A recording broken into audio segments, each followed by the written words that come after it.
ನಮಸ್ಕಾರ ರೈತ ಮಿತ್ರರೇ.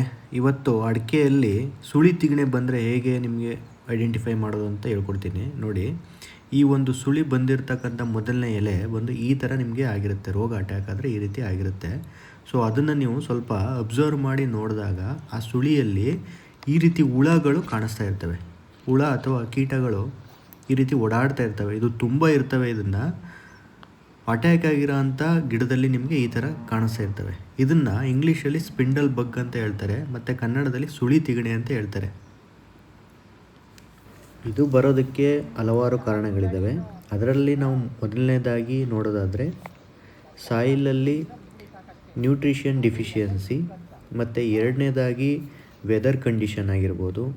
ಸೊ ಇದಕ್ಕೆ ನಾನು 200 ಲೀಟರ್ ನೀರಿಗೆ 1/2 ಲೀಟರ್ ಬೇವಿನ ಎಣ್ಣೆ ಮತ್ತು 2 ಶಾಂಪು ಹಾಕ್ಕೊಂಡು ಮಿಕ್ಸ್ ಮಾಡಿಕೊಂಡು ಸ್ಪ್ರೇ ಮಾಡಿದ್ದೀನಿ. ಇದ್ರ ಪರಿಣಾಮ ನೋಡಬೇಕು ಅಂದರೆ ನೆಕ್ಸ್ಟ್ ವೀಡಿಯೋಗೆ ವೆಯ್ಟ್ ಮಾಡಿ.